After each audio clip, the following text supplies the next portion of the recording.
Thank you all for staying. I know it's late, it's getting late, so I'll try to be very brief and hopefully try to answer questions if you decide to stay even longer. What I'll try to explain, what I'll try to talk about is why there is a disconnect between what we're discussing here in terms of the genocide and the debate in Turkey. And there is indeed a main disconnect, and I would like to underline this because if genocide recognition is the first step towards reconciliation, we have indeed a major disconnect in what we're discussing here and what is happening in Turkey.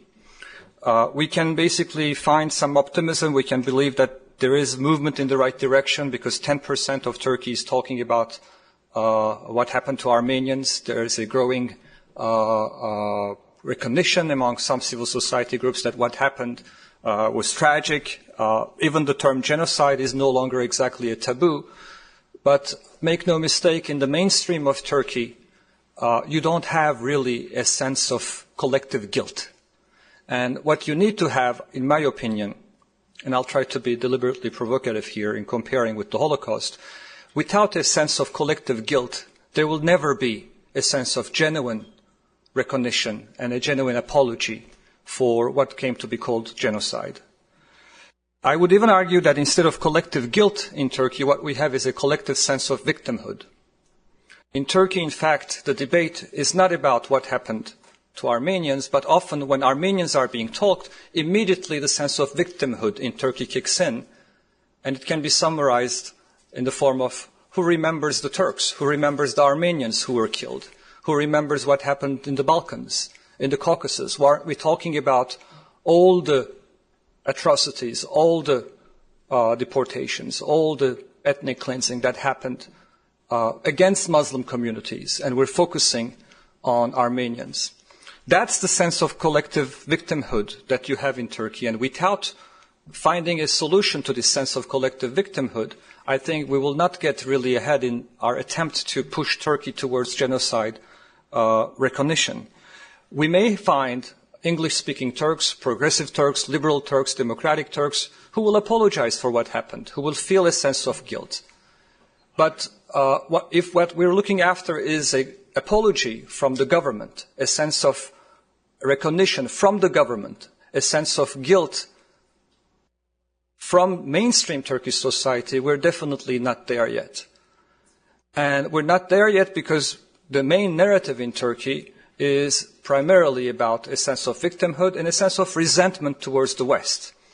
And increasingly, my worry is that we have a government in Turkey which portrays these attempts by foreign governments to genocide recognition in their parliaments in the framework of Islamophobia.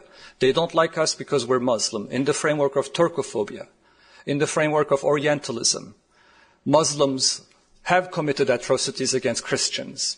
There's this perception of injustice done to Turks, injustice done to Muslims. That's the main narrative, I think, which resonates with still the majority of Turkey. And in terms of reconciliation, if reconciliation on the Turkish side would take people to acknowledge that what happened was a genocide, we have to think about what would reconciliation on the Armenian side would entail. In other words, if the Turks have to move forward a little bit by saying that, okay, what happened was a disaster, it was a tragedy, in many ways the Armenian communities were annihilated, that's movement in the right direction. However, acknowledging the genocide, because of the toxic nature of the term, is still very difficult because whether we like it or not, genocide comes with a baggage. It's very difficult for officials or civil society groups or Armenians in the diaspora or for the Armenian government to say genocide recognition will not entail some form of compensation, some form of reparations. There will always be a perception in Turkey, and perception is reality, that acknowledging the genocide will come with consequences. It will come with consequences related to compensation, territorial or financial. Therefore, you may have a Turkish government which one day may decide to apologize for the decimation, annihilation, destruction of Armenian communities, but the term genocide itself, what we're discussing today, is very difficult for the Turkish government or the Turkish mainstream to accept. Historians may agree, historians may come to terms with what happened, but for a government and for mainstream society to recognize what happened as genocide to occur, I think that's the main obstacle. In terms of what about the debate of Armenia, what can the Armenian communities do in terms of helping Turkey to come to terms with history? Well, here in this conference, I heard a couple of times terms like Turks are not genocidal. It's not in their DNA to commit genocide, or the fact that Turks basically are not predisposed genetically to kill. Well, that's a good start. But at the end of the day, that's not going to really move forward the debate in terms of Turkey's sense of empathy with Armenia or Armenians. Of course, Turks are not genocidal. Of course, Turks are not genetically predisposed to killing. It's not in their DNA. There's a context to this. But the minute you try to bring the context dimension, then you're labeled as a denialist. This is why I think we have to be more liberal in the context and the use of the term genocide. The term genocide is a very toxic term. But if we could talk about what happened to the Turks in the Balkans, what happened to the Muslims in the Balkans as genocide as well, if we could talk about what happened to the Muslims in the Caucasus as genocide as well, maybe there would be more of a symmetry to this.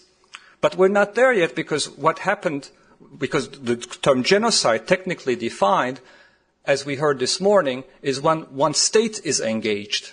Although I'm not sure whether exactly this is how it should be defined, but there is a sense that if a state commits violence against a minority, that's more prone to be a genocide, whether when there is an intercommunal fight and when there is basically a civil war context and two ethnic groups are fighting and there is mass killings, we're reluctant to call it a genocide. In other words, when Serbian nationalists or Greek nationalists or Bulgarian nationalists or Russian nationalists kill Muslim minorities, well, if it's basically in the absence of a Serbian state, in the absence of a Bulgarian state or a Russian state committing these killings, we can't call it a genocide. That's the kind of technical difficulty in terms of what is a genocide. And Turks feel singled out that they have committed genocide, but what happened to them is not genocide and it's mass killings. And I'm saying this in order to project the debate in Turkey. Because in the mainstream, this is the kind of arguments you're likely to get. The term genocide is a very toxic term. And there's a reason why the Turkish government or Turks are okay with the term ethnic cleansing or tragedy or decimation, annihilation of Armenians. The minute you use the term genocide, however, it turns into a different debate. That's why the genocide itself as a concept is turning into a toxic obstacle for progress in terms of reconciliation. Finally, why 2015 is a lost opportunity? Well, I had high hopes when the AKP came to power almost 13 years ago that we could move forward in terms of democratization in Turkey, in terms of coming to terms with history, in terms of liberalization. And indeed, this government, the AKP government, has done more than previous Turkish governments in terms of changing the political vocabulary. Condolences. That's an important step. To talk about shared pain. My favorite soundbite of this conference was shared pain, from shared pain to champagne. Although you would never have really AKP officials toasting champagne, but there was an attempt by Davutoglu and the likes to say, look, let's talk about the collective sense of agony, the collective tragedy. That was at the heart of the clumsy attempt to put Gallipoli at the heart of the centennial, to say, look, we should not be talking only about the Armenian tragedy, but let's talk about all the sufferings. Of course, this did not work, because the Armenians rightly would say, yes, you have suffered, a lot of Muslims have suffered, but how can you use this as an excuse for the genocide? How can you use this as basically an attempt to alleviate the agony of the genocide? But this is, as much as tolerance you would get from the Turkish government in terms of trying to change the vocabulary. This was a first step, but it did not go too far. It did not really achieve what it was intended to achieve, which was dialogue with Armenia, opening the border with Armenia, establishing diplomatic relations. As if coming to terms with 1915 is not difficult enough, you have, as we discussed in the previous panel, all the geostrategic issues surrounding Turkish-Azeri relations, Russia, the geostrategical dimension of Turkish-American relations. So you have a number of complicating factors which have transformed 2015 into a lost opportunity in terms of Turkey coming to terms. And finally, I would like to say also that when you look at the Turkish political agenda, we can spend a day on the Armenian genocide here talking about why Turkey is unable to come to terms. But when you look at the Turkish political agenda, the issue of 1915, the issue of genocide, is simply not in the top 5 or 6 or 7 items that is being discussed in the country. The political agenda of Turkey is so loaded, from the urgent situation of what's going to happen with the Kurdish question, to the question of Islam, secularism, the fight between AKP and the Gülen community, the question of Syria, what's going to happen to basically Turkish relations with the region, Turkish-Israeli relations, Cyprus, EU, that Armenia has a hard time, the issue of 1915 has a hard time entering the loaded Turkish political agenda. We're not discussing this issue in Turkey. The only time this issue is being discussed in Turkey is in the context of foreign governments basically passing resolutions. You wouldn't have a debate in Turkish TV, in Turkish parliament, in Turkish academic circles without April 24th, without the pressure coming from external dynamics, simply because there is a political agenda in Turkey, there is a loaded political agenda, domestic agenda, which dominates the urgent issues, which basically leaves no room for Turkish intellectuals, Turkish politicians, Turkish civil society to really go to the heart of the matter and discuss what happened 100 years ago. There is no sense of urgency to this debate. And this is why I believe 2015 at the end of the day was a lost opportunity. Thank you.